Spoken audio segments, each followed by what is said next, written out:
Hey, everybody. It is Tuesday night, so it is Broadcast Team Alpha. I'm so excited for our guest tonight. You know, we have so many incredible guests that come on with just so much information about expanded consciousness and expanding the light and stepping into the electronic present. I mean, just so much. And our guest Nadi, who Augie's going to tell you about, we're just going to take thought, a little bit further, even further tonight. So we're so excited. I just want to thank you, as always, for being here. And for all of you who have heard this before, go ahead and tune me out. But for you people who are new, please like and subscribe to our YouTube station. This way, you won't ever miss when we have a pop-up show or when we have other shows. We co-create with the Conscious Awakening Network, and we've got all kinds of new things coming and expanding. So if you want to know what's happening, I just invite you to do that. Augie, please tell us about Nadi. Oh, yes. This is going to be fun. We have Nadi Hana with us. She's a first-timer to Broadcast Team Alpha because I just discovered her. She must be one of the best secrets out there. And for those of you that like to surf the internet while you're listening to the show, I'm going to give you her web address here so you can do that. And it is galacticrosegeometry.com. galacticrosegeometry.com. And sometime later, when you are on that website, you gotta go in under blogs and read the first blog that comes up, because I did. And I know you are going to want to read that thing because it'll speak right at you with all the things that you need to hear. So that's my commercial right off the front. Anyway, Nadi I'm going to say a few things about her because for the few of you out there that doesn't know her, Nadi is an inspiring instructor, a presenter, an energy healer, and an artist.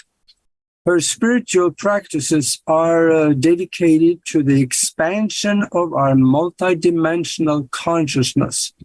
As a student of mainstream and esoteric knowledge for 25 years plus, she has cultivated a spectrum of skills and abilities to support our individual and collective awakening.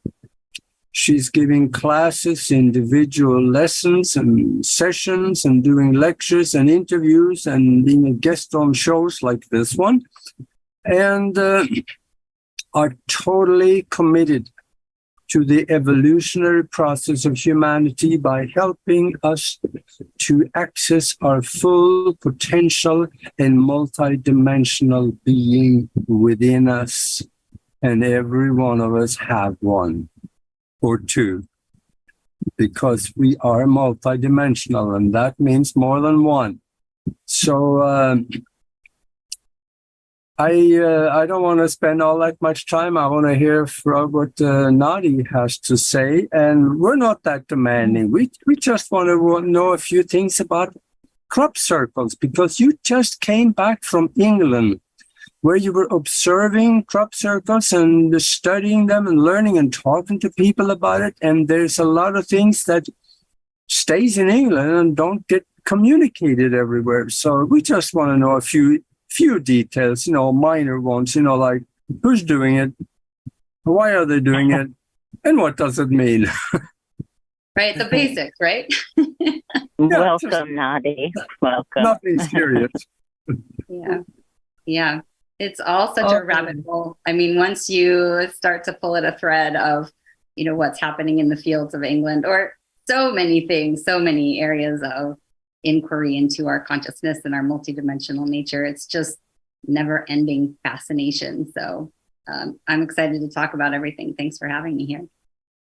Oh, it's so exciting to have you here. So, Nadi, I love to just ask a personal question for everybody to get to know you, me too, to get to know you too. How did this begin for you? So many people who, like yourself, I mean, not that there's anybody like you, just similar pathways, oftentimes it kind of showed up in the early life in unusual ways. Did you see that early in your childhood, or how did this path rise up for you?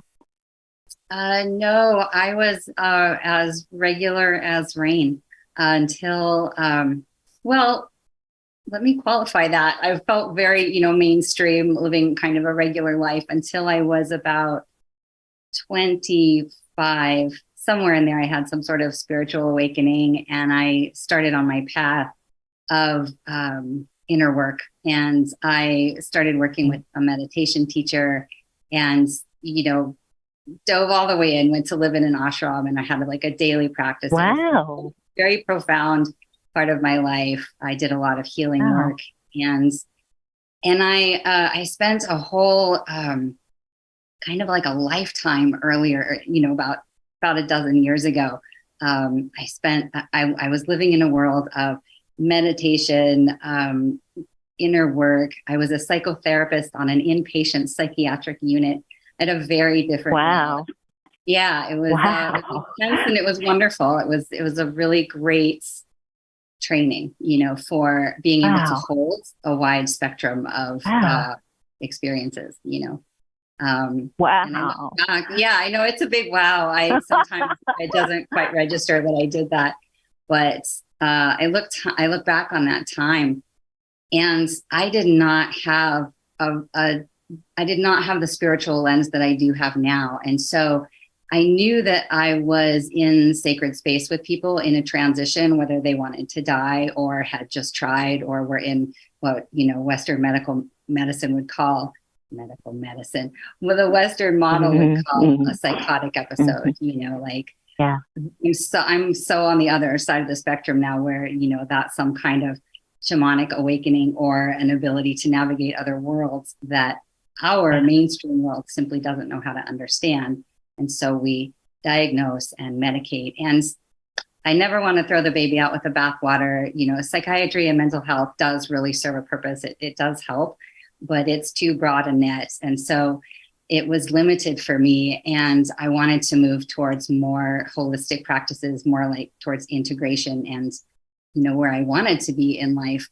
And so I left that part of my life. I left that decade and kind of made a leap of faith. I didn't know where or what. I just knew different. And very shortly thereafter, I discovered unified physics and sacred geometry. And I was kind of flailing about, but also anchoring myself in the geometry. And, it gives this beautiful structure for holding anything, right? It's a finite structure that can contain the infinite. And so it held me through my process, and I just drew a lot. And I drew so much that I ended up having an art show and sort of turning into an artist, from mental health to artist. I had no idea what I was doing. I was just following a path of alignment, and the geometry helped me feel aligned, because it's this perfectly proportioned harmonic. And so I was just in training my system into wellness, and then able to hear my guidance more and more.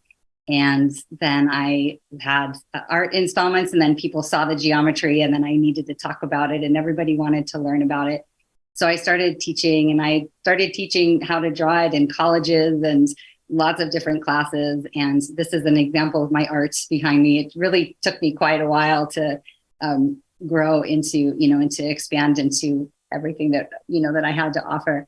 And then sacred geometry led me to crop circles, because the fundamental patterns of crop circles, the genuine crop circles, are based in geometry.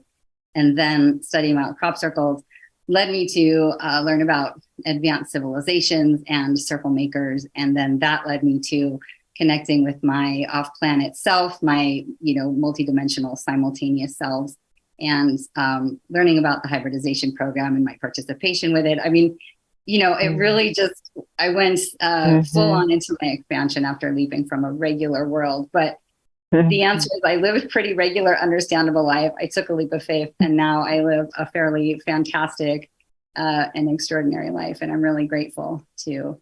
Wow. That. Yeah. That's so cool. That's so amazing. And just a really quick side path, just for nanoseconds. When I was a nurse in mainstream medicine, there was not one psychotic patient who came in and put in the room with no windows that I had a conversation with, that I listened to, that didn't contain shreds of the mystical. They all did, if you really, really listened. For sure. For sure. Mm-hmm. Yeah, I've come to terms with the part of me that couldn't hear that. I know that I was of service in the time, but it's so, it feels really important to be reframing and relanguaging so much of what we have called psychotic or crazy or, marginalized. Yeah, that's a big passion. Yes. So there are so many layers, I imagine. I know so little about sacred geometry, except what appeals to me, on an energetic level and on a soul level. How does that really work? I mean, what is it? The vibration? Is it the frequency? Is it the harmonics of the geometry? What is it that gives us that feeling that makes us go, oh, I want to know more about this, or gives us a shift even in our energy? Yeah, all of it. Vibration, frequency, you got it. Yeah. I think I can sum it up. The most common question is, well, what makes it sacred? Like, sacred geometry, they have burdens, we've got programs with those words, but I really like to invite, if we can, transcending our programs, and looking at, I would say, the universality, right? Like the beyond program aspect of geometry, right? Agi and I were talking about math and the universal language of math and before the show. And the geometry can help us get past the illusion of separation. And that's part of what makes it sacred in my definition, is that everything has a geometric structure. And when you start to move with that lens, it breaks down the divisive programs that we've been given. And so I like that. The geometry, right? There's that sacredness in sort of a unity consciousness piece. But then also we are fundamentally geometric in structure, right? Our DNA is organized in the phi ratio. Our basic cellular structure mirrors the seed of life in its bifurcation process. So as we are working with the geometry, as we're looking at it or getting tattoos on our body or drawing it, it's because of the resonance, right? And it's that in training into symmetry and harmony that, you're onto it. Vibration, frequency. So amazing. Yeah, it seems to me like sacred geometry, at least I have seen scientists even talk about it, that it is embedded in absolutely everything. It's in nature. It is in things that we create that works. It is in us. It is everywhere. And sacred geometry can be reduced into numbers and, ones and zeros, if you like, computer code and genetics, and it is everywhere, isn't it? Yeah, I think that's part of the sacred piece. Is if it's everywhere, then that brings everything together.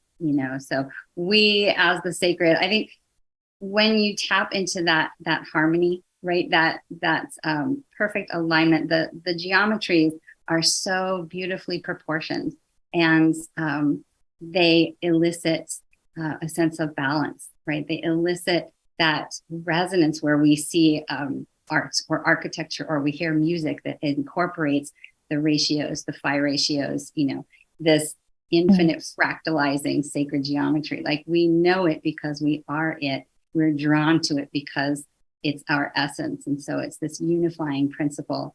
And it's guided me, it has brought me into alignment, and I've been more able to hear my guidance. It's heightened my sensory ability. It's brought more of my capacities online. And that's what I am here to share, and beat the drum of our, multidimensional nature, because there's many roads to multidimensionality, and sacred geometry is one of them. It can help us remember. How could a beginner utilize sacred geometry to begin to tap into, explore their multidimensional aspects? Is there, art? Would art inspire that, or? Absolutely. That is what I do at my most fundamental offering, is teaching people how to draw sacred geometry. It is so user friendly. I have had 100% success after doing it for 12 years with people, kids, octogenarians, anywhere in the spectrum. It's very accessible. And as you draw it, it's so fun. We've got these 2D shapes, but we are entraining our systems with harmony. Literally, we are aligning the hemispheres of our brain, right? You can create an altered state of consciousness by drawing the geometries, and it begins to reflect, it reflects our imbalances, it reflects our perfections, and using it as a tool for expansion is really, really powerful. And I teach, 2-month, 3-month courses. And the evolutionary process through those weeks about self-reflection and expansion is profound, because we're drawing 2D. So we've got this terrible statistic, right? Where 10% of our waking reality is governed by our conscious mind. 90% is governed by our unconscious, subconscious programming, right? So the geometry speaks to the 90%. It speaks to the archetype and the mathematics of our subconscious mind. So you think you're drawing a star tetrahedron, right? 2 tetrahedrons, your Merkaba, the flower of life. You think you're drawing these really great 2D shapes. Meanwhile, your subconscious is just getting so excited because you're turning on the other sensory abilities. You're turning on more of you. You are reclaiming, you are empowering. You're beginning to turn on that awareness of unity consciousness. And it's really empowering, and it's really exciting. And it's bringing more of us online. So great. Because and they can't put it, they can't put it in a pill. No. They can't sell it that way. Yay. That's right. I'm sorry, Augie, please go ahead. I was just saying, God must be a mathematician. Or an artist.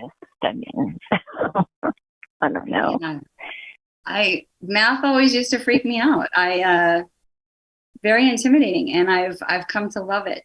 Very, very basic math, but you don't have to have any math in sacred geometry. I've been on the metaphysical end of the spectrum since the beginning, but because it has everything, then, cosmology, physics, arts, music, everything, if you, I will remain calm, but everything can come back to the geometry. It's just that fundamental, Oh, can you just, this is a selfish question, but I'm sure everybody will benefit from it. How does one of your 3-month classes go? How does that work? That's so intriguing. Yeah. It's I feel so honored because I've over the decade, the classes have just become more and more evolved and fascinating, and the most amazing people are drawn to sacred geometry, right? I don't want that to sound biased, but it's so cool. And I've only learned in the last couple of years that I really do it just to meet my people, the most awesome people. They know something's going on, right? And so this evolutionary process of 3 months, people come in and they kind of sometimes they're like, yeah, I know about sacred geometry. I want to be able to draw it. sometimes they come in and like, I have no idea why I'm here. I just know I need to be here. I had one woman who had just, she had just had a traumatic brain injury. And she was like, someone told me I could reprogram my neural pathways with sacred geometry. I mean, it's incredible to see what people go through in terms of transformation.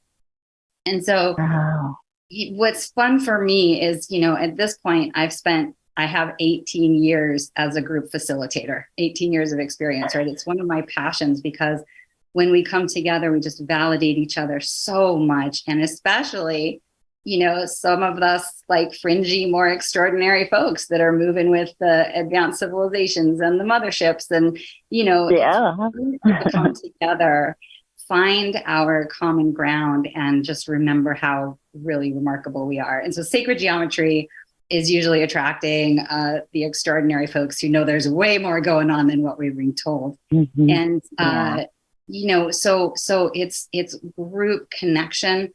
It's learning from each other. It's learning to draw. You know, we start with the seed of life. We move into 12-fold geometries and Metatron's cube and the flower of life. And then we keep going into like the tesseract, right? This is a hypercube, which is a fourth dimensional shape. Doesn't even exist in our dimension. So we're going to draw something that doesn't really exist. And then we've got to start to contemplate other dimensional realities. So it was really expansive. And then we start drawing like the 64-star tetrahedron, which is the fundamental lattice of, you know, the universe, right? And the expansion that happens, like the conceptual shift, personally, existentially, you know, it's so beautiful to be a part of all of us seeing new potentials in ourselves and in our world. It's everything. I never get tired of it. Wow. Yeah. It's everything. Yeah. Wow. Yeah. How can we actually put sacred geometry to work for us? I know I've heard people saying that you could take one pattern and you sit there and stare at it. And somehow the pattern goes into the brain and then from there into the mind, and it changes your ability to connect to the universal mind. And you can actually put this to work for you. Yeah. Can you say something like that? Absolutely. Absolutely. You know, the thing is meditation is so powerful and it takes so much discipline and practice. And, you know, so often we hear, I tried, I sat down, you know, my mind just won't stop. And it's not, sometimes it's a formidable task to try and sit and work with the meditation and, you know, it expands and grow by staring at something, you know, and it's doable. It's very doable. And what's super cool is that anywhere you are on the spectrum of your spiritual work, the geometry will match you and it will take you to the next level, right? So you can start at, you know, at a beginner level. And what I like to invite is the drawing of it, right? You do not have to be an artist. It's simply, it's learning how to use a compass and then making circles, right? And, you know, in my classes, we really go step by step and it's gentle, right? It's a very supportive process. So Augie, what I'm getting to is meditation and just sitting can be daunting, but putting a compass on a piece of paper and drawing circles and making sacred geometry simultaneously engages the left brain. And the left brain's like, oh yes, I know what to do here. And it liberates the right brain to be more receptive and have that sort of experience we're looking for in meditation of, you know, connecting sort of like divine guidance and wisdom and being able to activate, you know, the geometry incorporates both the left and the right hemispheres of the brain. It incorporates the divine feminine, the divine masculine, the circular structures, the linear lines, you know, it brings everything together. So drawing it, Augie, I would say that that's really a place to start. That's my passion because it engages you in a meditative process, but it just seems like you're drawing, but really you're bringing yourself into a symmetry and harmony by the shapes, the nature of the shapes. I think it was Melchizedek that said in one of his videos that these patterns, you can sit and look at them and they will work for you. You don't have to understand what it is. You don't have to understand how it works, but your mind, your superconscious mind understands how to work with it. So it works for you anyway. Yeah. Do you agree to that? Yeah, it's magic. I mean, this is mystery school stuff, right? This is subversively enlightening information that's been, kept from us. But the geometry really holds the secrets of the universe. I think it holds the secrets to our liberation, and not everybody is in support of that. So, but here we go. No stopping us now. Can we connect sacred geometry to crop circles somehow? I want to hear about crop circles. Absolutely. Yeah. Where to start? How would you like to do that, Augie? Would you? I could go so many different ways. I'm like in the world of crop circles. Just having been in England for 2 weeks, I wouldn't even know where to start with that question. Yeah, crop circles has been around a long time, and especially in the last few decades, maybe more so. And it's a global phenomena. There is actually, I read Norwegian newspapers because I'm from there. I see they even had them there. Mm-hmm. Yeah, not the big elaborate ones, but smaller ones. But they're definite crop circles, and there are things from South America and here in America that it's been. So what do you think about all this? I want to just let your brain just unload on us. Yeah. So, I mean, really, I could go anywhere, but going there, being in England, I got to go to the crop circle exhibition in the museum. It's like local. It's where all of the croppies are. Everybody comes every year. They descend on Wiltshire County. And I got to talk to people who have been doing it for decades. And I got to learn so much that actually left me more in the mystery of, who and what and why. And so I didn't go and get any definitive answers, but a couple of things I found, like I got some books that are out of print and you can't find them anywhere else. And they're, some really fun things. So going back to the geometry the question. So, this is one of my favorites, right? This was we call this the Julia set. It's really well known. So I know some people will be really familiar with it, but this is a picture. It was made 1996 and it was made in broad daylight in about 20 minutes. And it had over 15,000 witnesses. And this whole, in 1996, they were really catching on to the phenomenon. And this whole highway became a parking lot. And people watched this formation be made. And this is the phi spiral, right? we're talking geometry. This is the structure of our DNA. This is this infinite spiraling shape that, is fascinating if you start to contemplate infinity. That's been my passion. So showed up right across from Stonehenge, really attention getting. And then, things like Patricia Corey went and sat in the center circle, right, and started channeling the Syrians. She wrote a couple of series of books called the Syrian Revelations, and downloaded all sorts of information.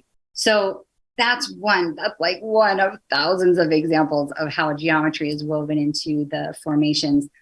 I think it's also really fun, the core question of who makes them, right? And the genuine crop circles, the man-made ones, the government-made ones.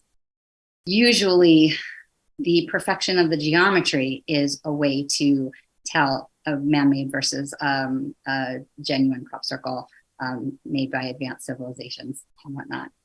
Boy, all my beliefs are just going to be coming out. But that's a great place to start in terms of like the phi ratio. But there have been beautiful, I'm just looking through my little book here to see if there's been so many beautiful formations over the years that have. Show us some I don't of want to them. get caught up in the book. It's hard to know where to start. So what else did that inspire? Where do we go now?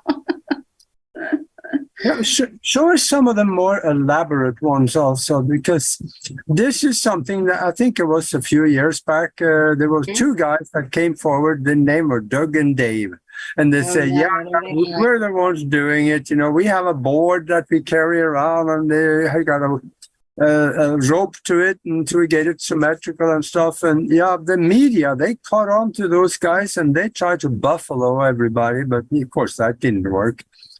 Yeah. But show us some of the really elaborate ones, because there is no chance whatsoever that a human like me could be able to create something like that. Yeah. Well, Doug and Dave, right? I think that when we talk about Doug and Dave, and when we think about what I call the disinformation campaign, right? The effort to discredit and debunk this phenomenon, the effort has been so sincere and successful because there is something to be covered up, right? These are, my experience, my knowing is that these are encoded messages from advanced civilizations that are here to help us. There have been thousands of them over decades. And certainly what's wonderful about them is that because there is not really definitive information about who makes them, you can believe whatever you want to believe. You can believe they're man-made. You can believe they're advanced civilizations. There's tons of evidence for both. All of them are true, right? So it's really about deciding, and it's about consciousness. I study them because I believe that they're tools for activation. I believe that they are encoded with glyphs and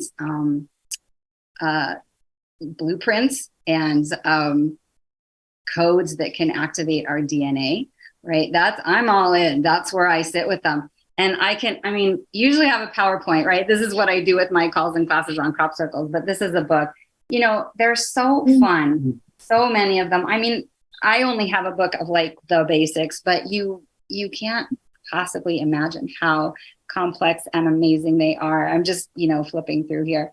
But they've been happening for decades, All right, I'll show you the one that really kicks it for me.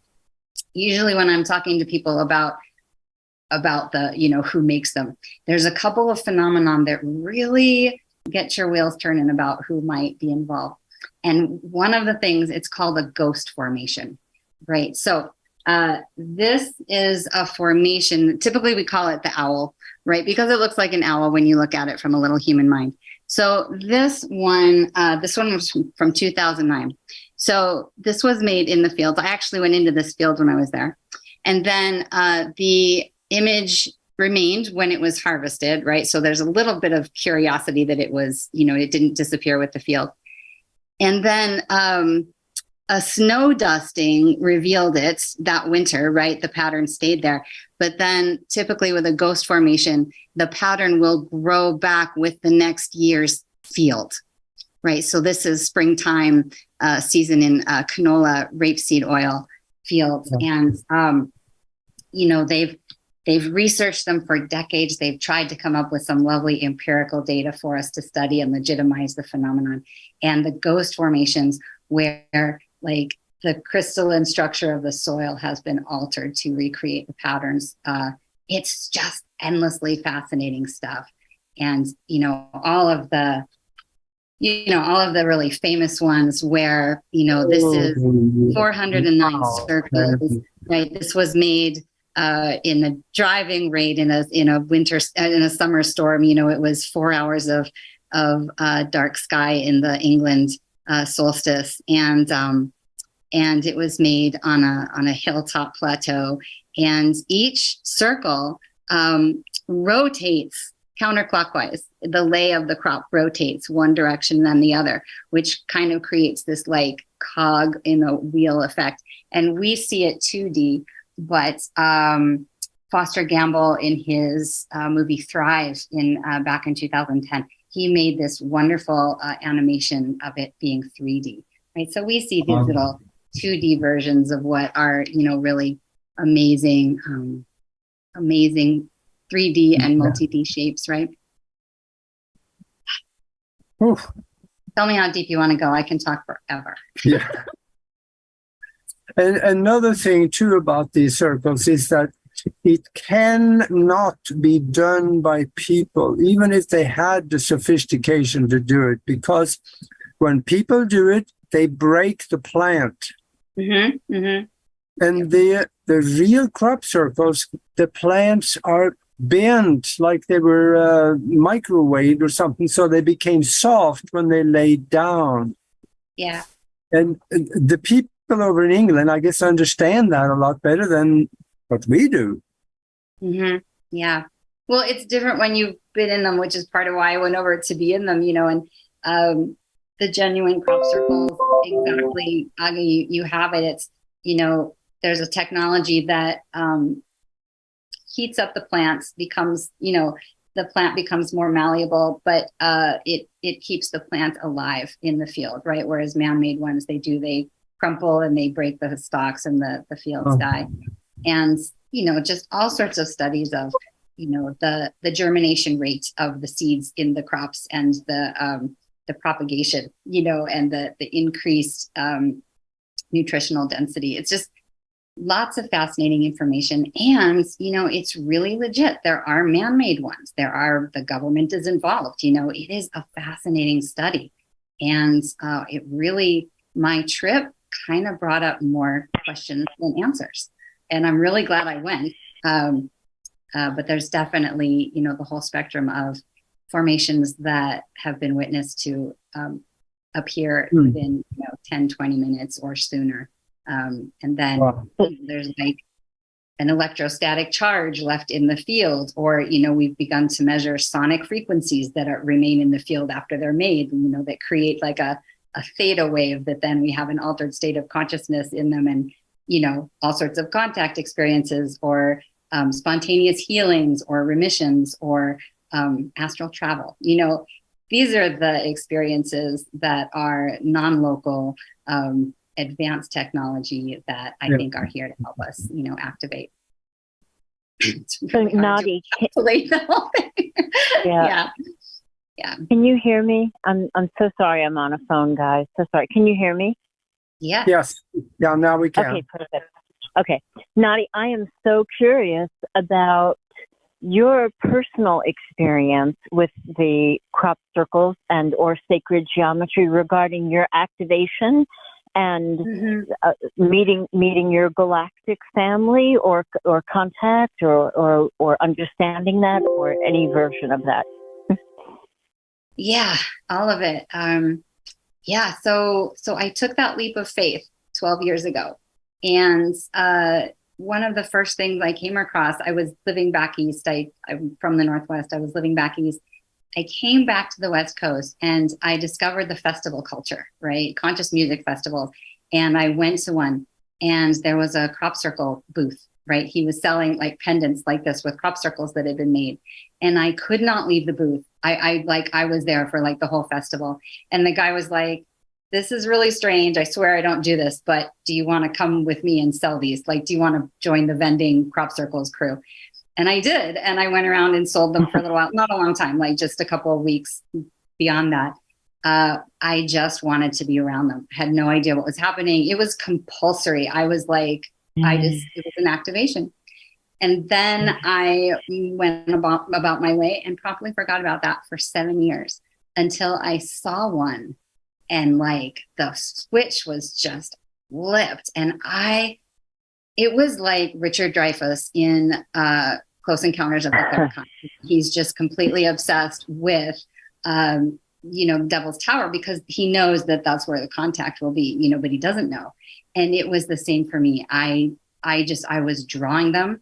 I was around them all the time. I was learning about them. I started holding classes and calls on them. And it was the same as the geometry. My system was getting turned on, and I started attracting, learning about light language and, experiencing light language and communicating with whales and dolphins and opening up my other sensory abilities, beyond the 3D, and then learning that those are multisensory, that we are multidimensional. There are, I began having relationships on interdimensional levels and going to visit aspects of myself in other star systems that are of planetary service there as well, learning that I'm one aspect of an oversoul, that is responding to the call of Earth and the part of the transition team in our ascension process, and that I'm doing that in a lot of different places. So I had no idea, I had this crop circle activation, then I got fully immersed in them and just obsessed.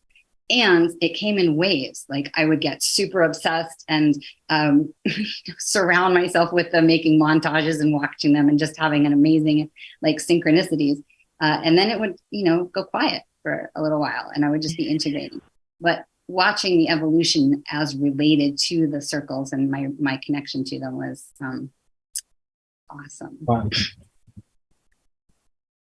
Sometimes I just listen to myself. It's amazing. Yeah. Yeah. So I hope that answers the question. Does that give you an idea of the trajectory? Yeah, absolutely. And do you have any personal connection to galactics or your thoughts on that? Oh, yeah. Yeah, that's what makes sense to me. Like to look at this planet and humanity and this dimension through the lens of understanding our relationship to a galactic community, to our star friends and neighbors, Arcturians, Pleiadians, Andromedans, Orions, Sirians, all of the friends that we know about, and then many, many more, cetaceans, our whales and dolphin family. Like this place makes no sense to me without the lens of extraterrestrial. And I don't even use that word, advanced civilization. Without understanding that influence, both benevolently and nefariously, none of this makes sense at all to me. So my connection, making the connections with my off-planet entourage, support team has made things okay. Star kids, those of us who are tapped in, it's really weird to be here sometimes. And so knowing that off-planet reality has been comforting and inspiring, and dare I say, keeps me going sometimes. I definitely feel that. It's beautiful. Beautiful. Anything about your connection with your star family that you would like to share, or should we go on to something else? Oh gosh, I love that. Yeah, I can tie it to the crop circles, because I went wanting evidence, right? We all want evidence. We all want proof. We love proof. Didn't get it. I didn't get it. What I got was an invitation to go more deeply into my existential conviction about the presence of advanced civilizations, right? Because this is just one tool, right? This is like a fingerprint that they're leaving for us. It's a clue. And so, I've had a lot of experiences that are just not there's no way to explain them as oh, this is a man-made phenomena. I've had non-local activations simply by looking at them, meaning spontaneous tears and a feeling of homecoming and a resonance that is so deep that I have a knowing of my galactic origins. I have a knowing of these formations as communications from those civilizations. And that knowing is what creates a new civilization. That intuitive knowing, that dimensional knowing is what we are developing to expand into the nonlinear, into the heart-centered consciousness and connectivity. And so all of the different tools that are strengthening our knowing, strengthening our higher consciousness,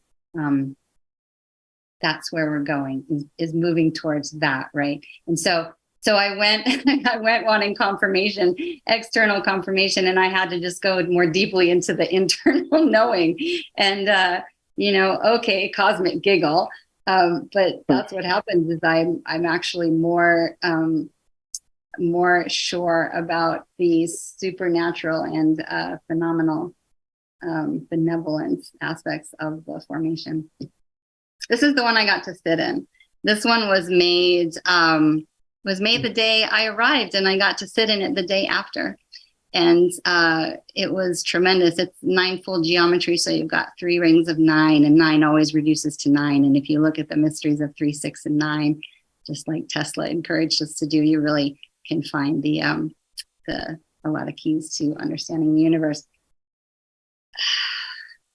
I'm wondering also, is there any consensus of the local people over there to the effect of how are these created, or who is it? Is it extraterrestrial, or is it secret space program and dark science on Earth that is creating these?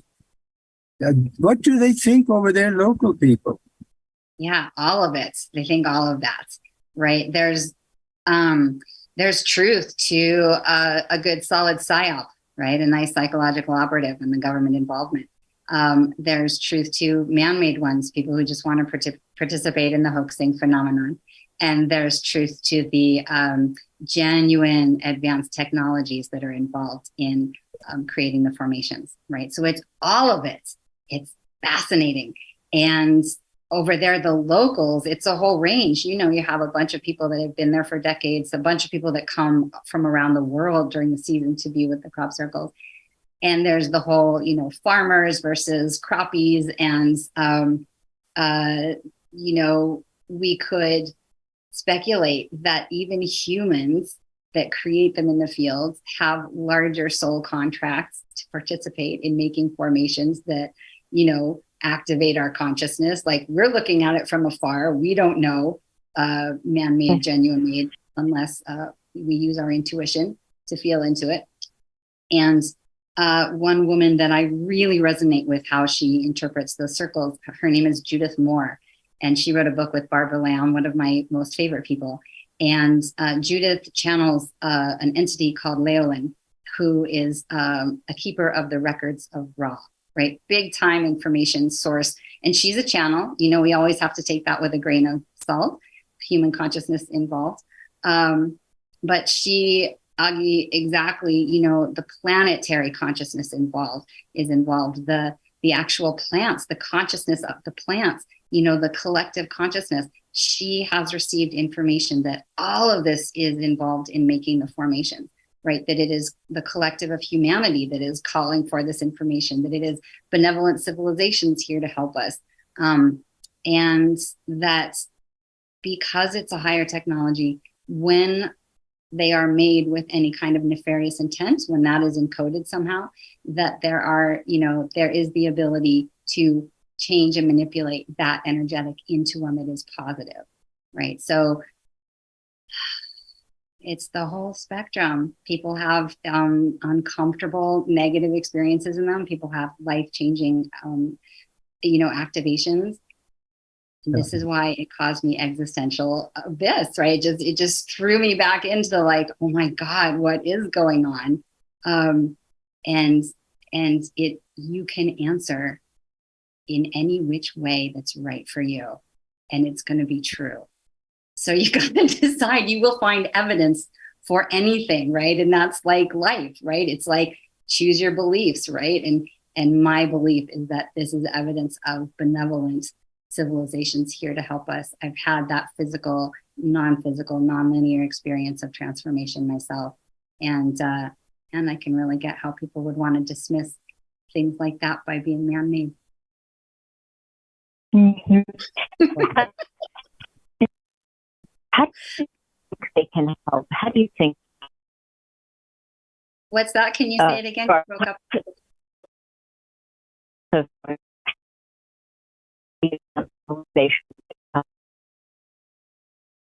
Can't quite make it out. Do you want to put it in the chat? Oh, if you're on a phone, you might not be able to chat. But we can't quite get your question at the moment. Okay. How's it sounding, Agi? Is it all like, how does it strike you personally? Like, what do you believe? What do you think about them? I think Nori's breaking up a little bit, but I have one more thing that I wanted to mention to you, and I'm sure you know about it. I think it was a couple of 3 years ago. I saw there was somebody that was sitting up on a hill, kind of watching a field, expecting maybe to see something. Yeah. And then they saw these two lights that came around, and they were circling around. And when they had completed a circle, you could see the crop circle, the grass just laid down underneath in the pattern that was designed. Did you see that little? It was about a 3-minute video, I think. Yeah, that's a well-known video where the formation just manifests. I mean, there's a lot of people that have, you could imagine everybody wants to see them being made. They sit up on Silbury Hill and everybody has night watches and they take 360-degree perspective and they take shifts and they stay up all night and still formations happen and nobody saw it. And then some people have seen it and lots of people see balls of light and there's sounds that are made. I mean, there are so many eyewitnesses to really paranormal phenomenon. That can also be government involvement. I mean, it's a really non-definitive situation here.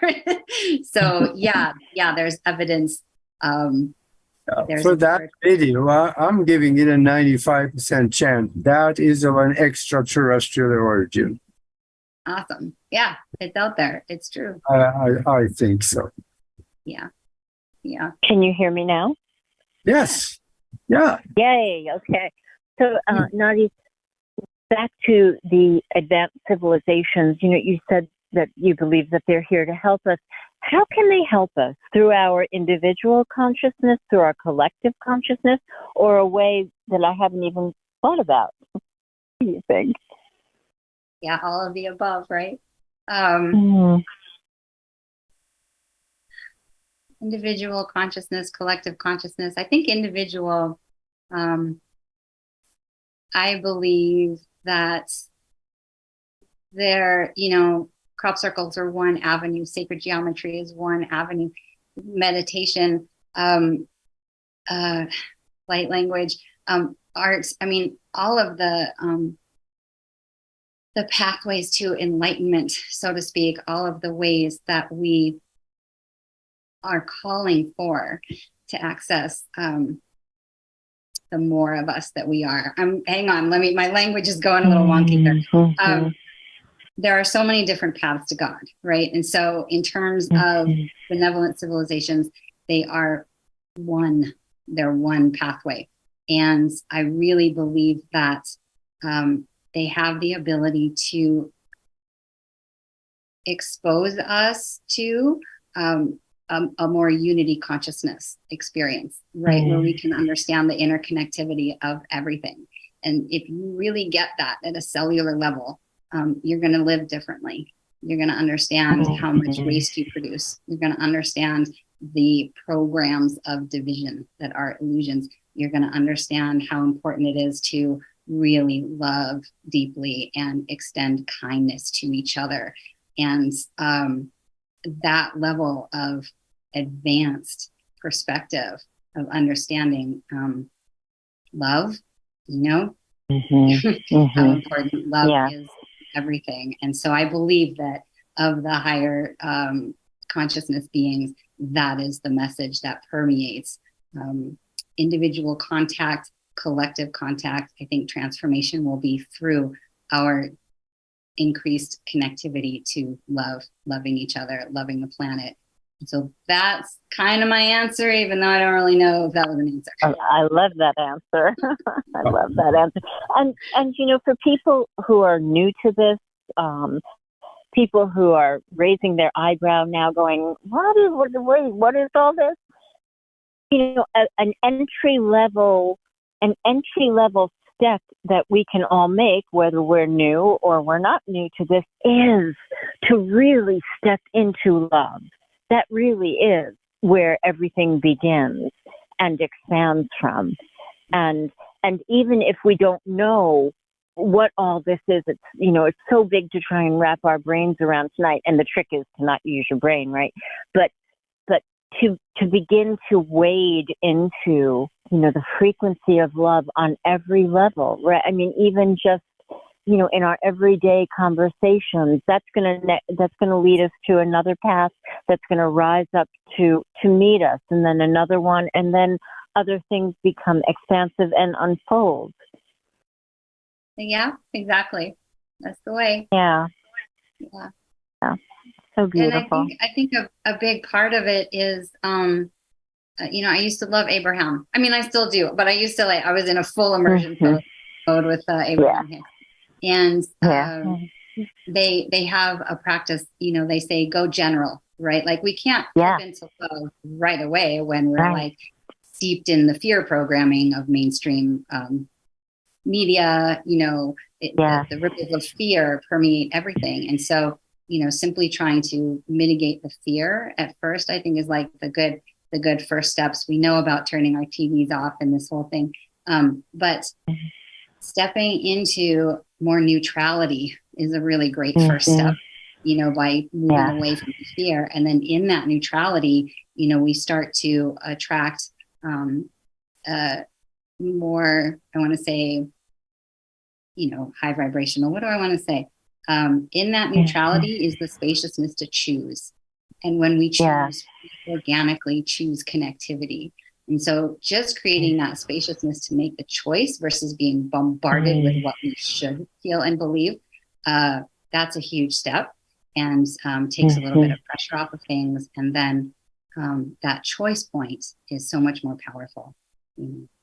So anything that gives us spaciousness. So beautifully said. So, and the fear thing is really tricky because I don't know that, but we think we know what we're afraid of. And so you're breaking up again.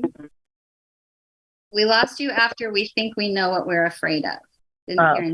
Yeah, we think we know what we're afraid of, and then something really big happens in life that scares the Jesus out of you, and it takes you to a new level of understanding where we still have work to do.